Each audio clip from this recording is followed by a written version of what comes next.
As an associate professor, to be invited to join Professor Knowby's expedition of Castle Kandar was the highlight of my career.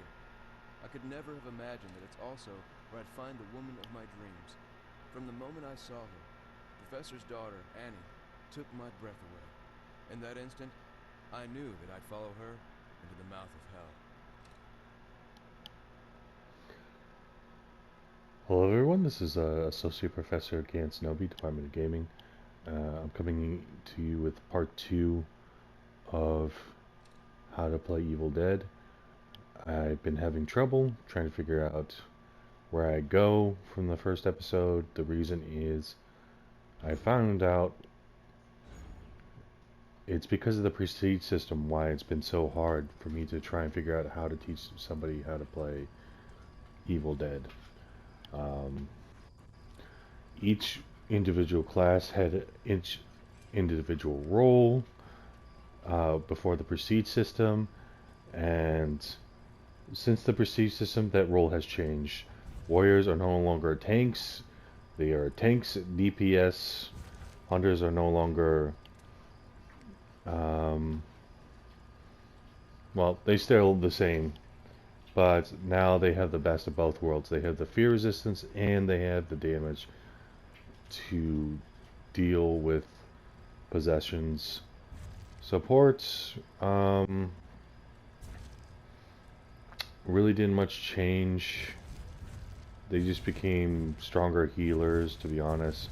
But leaders changed significantly. They added the pink F system to them, changing them around, making them more stronger in their damage boosting role.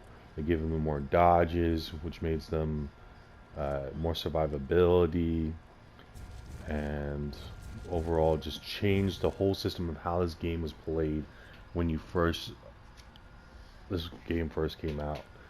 So because I was there when this game first came out, I learned the individual roles because you had to. Warriors weren't DPS players.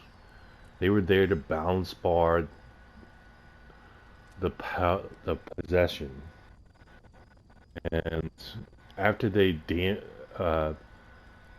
balance bar the possession, they would back off, you know, heal, use an amulet to keep themselves alive, and the hunter would come in and finish the unit off. And it was the same thing with support Ash. Support. The reason I bring up support Ash is because support Ash has alternate healing. So originally, support Ash wouldn't really be in the front lines dealing with the possession. He would be in the back lines meleeing things, and then when the possession was balance bar, he would come in with last word, hitting the final hit there. He could be there dealing with the power possess. Sorry, I keep saying power possess because of puppeteer. Uh, deal with the possession, but ultimately it was not up to him to deal with it. But now support Ash has become very strong with the prestige, and a lot of the leaders became super strong because not only are they there to boost their team's damage, they're there to boost up their own damage. So that's why it's been hard to come up with this second episode, because the roles have changed completely. But at the end of the day, they're still the same. The problem is just learning that role is harder for new players because they're able to do everything. But at the end of the day, each character is still the same as they were when this game first came out. So we're going to go through the classes and explain what you're supposed to do with each class. And then I'm going to come out with videos on how to play a warrior, how to play a leader, how to play a hunter, how to play support. And I feel like that's the best way to continue forward with this series of how to teach people how to play this game. And when I talk about how to play a leader, I'm going to go how to play a leader against Ball, how to play a leader against Plague, how to play a leader against Warlord, how to play a leader plus Pup. The problem is because the prestige system and how the leaders are now in this game, um, essentially you're there to boost your team's damage, yes, but each leader plays differently, and I'll explain why they play differently. So that's why I'm going to start with Warrior first, because Warrior is a good character to start off and learn, because you'll have a limited amount of dodges, so you have to use your dodges effectively compared to the other survivors. You don't just spam the dodge button. You have to dodge effectively to get off the damage and destroy the balance bar of the possession. And I don't recommend learning Hunter first. Like, it's good to learn how to shoot, but that's just something you can learn later on. It's just a mechanic. And support is I feel it's crazy. Nobody loves to play support, but support is the most important role. And if you're very good mechanically, support can be very strong. And you can carry games. So we'll start with leaders. Leaders have a specific aura that improves their stats and the stats of nearby survivors. They're also more resistant to fear. Now, here it says they have auras that improves their stats and nearby survivor stats. So, Leader Ash, he boosts all types of damage, and he helps with fear resistance. Annie is range damage and balance bar. Arthur is just melee damage. Ruby is everything.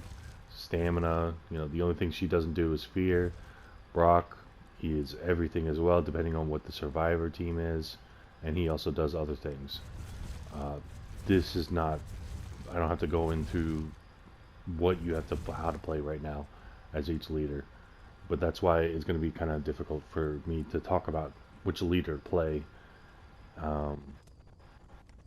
because each leader plays differently. So warriors have more health and inflict more melee damage. Now, as you can see here, I have all my warriors P5, but when I'm going to be doing this video on how to play a warrior, I'm going to be using Warrior Ash. The reason I'm going to be using Warrior Ash is because, yes, Scotty is arguably one of the best warriors. Henry is a good start-off character to learn, but that's only because he has a crutch, and I don't want people to be just reliant on that crutch, because once you get off that crutch, you're like, oh, this game is so hard. So and then Mia is not really good to teach with either, because just her kit is based off of just getting in fear, and it's not really teaching you to maintain your fear. It's the exact opposite of what you're trying to learn in this game.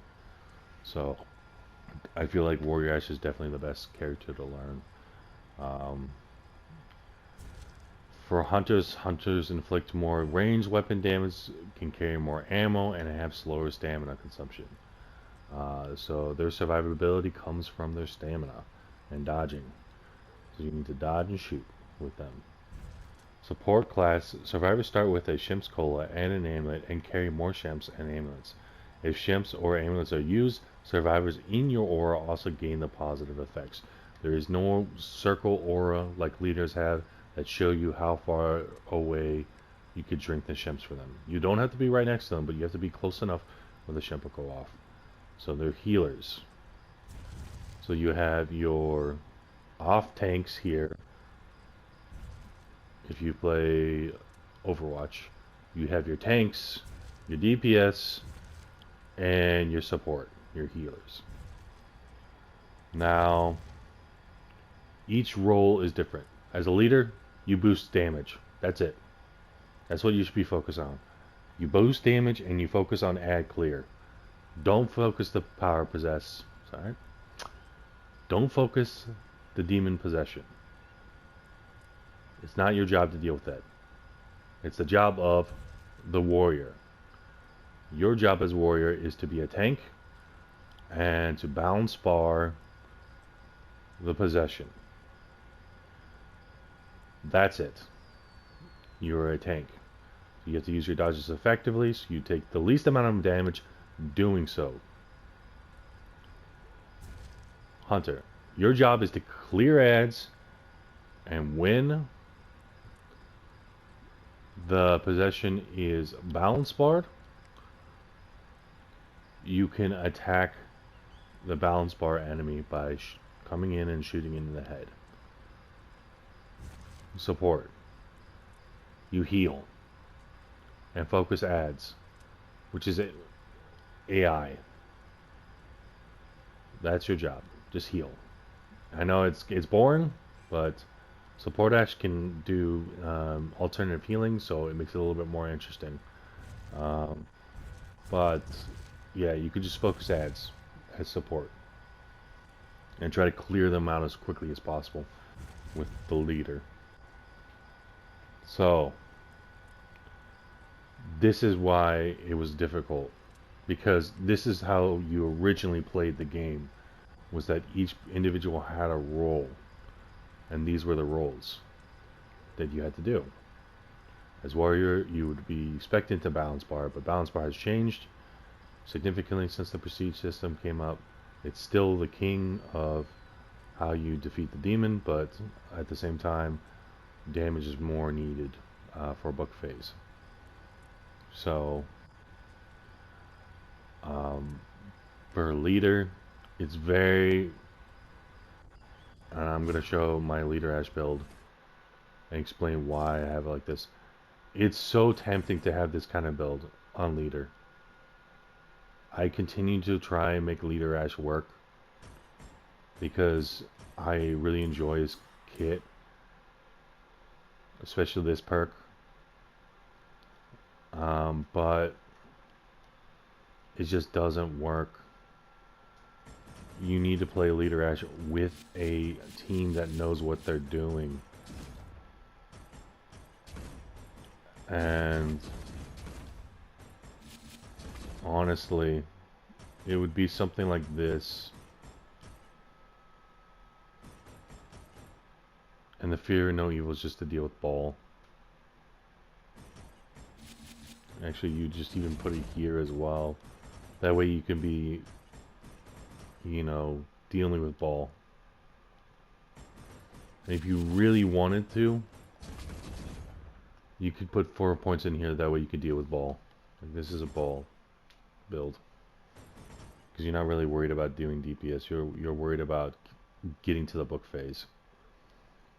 But the problem is you don't have the DPS for it.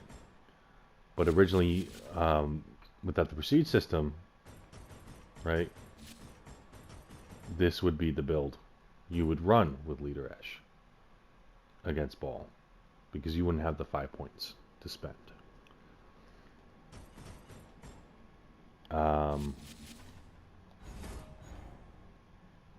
The problem is I play leader Ash in solo queue, so this is the kind of build I have to run in solo queue, because I have to make up for my team's DPS that they aren't able to do. But he becomes a glass cannon. That's not here or there. So for warrior, it's 4 points.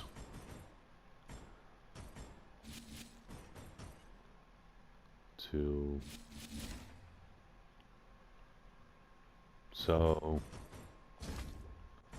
this is the build you would have if you were in Prestige 5. And as you can see here, yes, we pull off damage with the 50% final hit because that's the most we can do. But our whole objective is not DPS. It's destroying the balance bar. That was our job as warrior, is dealing with the balance bar. And then once the balance bar was done, then we would back off. Some people would even take this off and just work on survivability instead. something like this. I didn't play warrior in the past before the prestige system. Um, my favorite role to play was hunter. I'm an Ed main, so. But this is basically the build you would have in the beginning, before the prestige system, and you would just work on balance bar here. And that's why Annie was so good with the warriors, because she would be able to help boost this damage. And you would be really, yes, you would go with the chainsaw for Ash, but you would also work on, you know, the sledge. The sledge was one of the strongest weapons before the prestige system.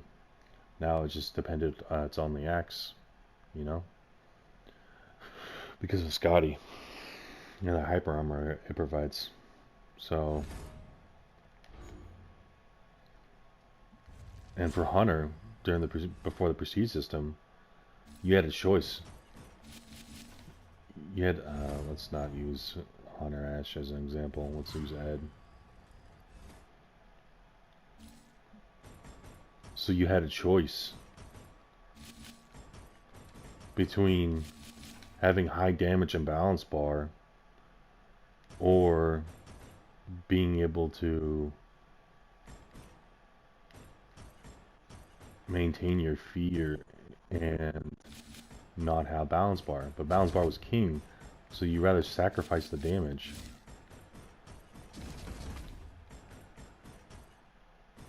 Unfortunately.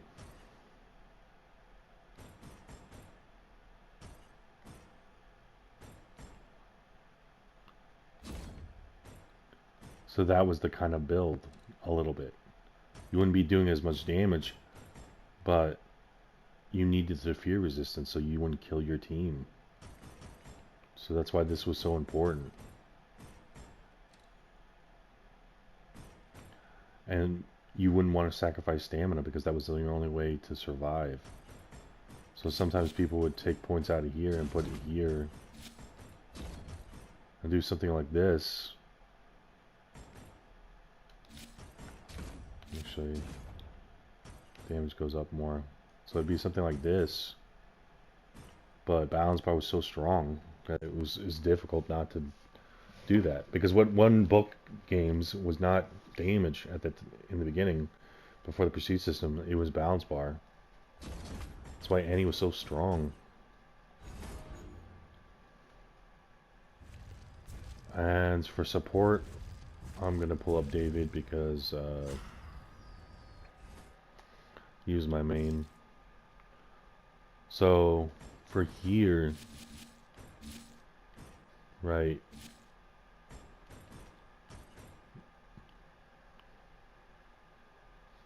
for me it was just having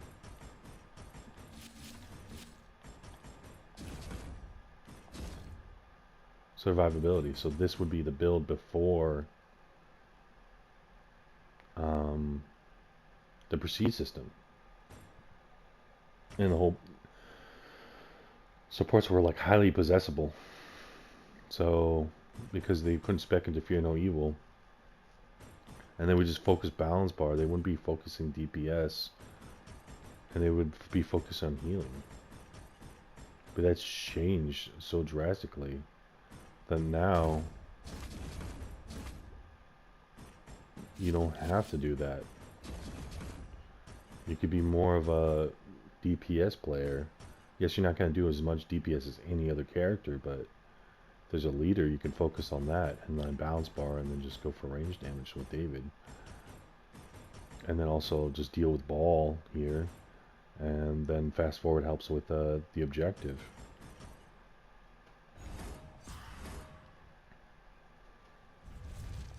So the prestige system kind of really messed up this game when it comes to roles, because now everyone can do everything. I mean, supports can't do everything.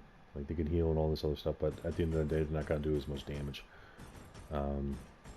You see, like, support Ash, like, I have respect for just DPS and carrying more Shems. Like, this is such a, and this build helps, like, it's hard to change off this build. Like, I want to go into Fear No Evil, take points off here, and then go here, you know, and not really worry about anything else. But yeah, sometimes people don't know how to do range damage, so I have to make up for that here.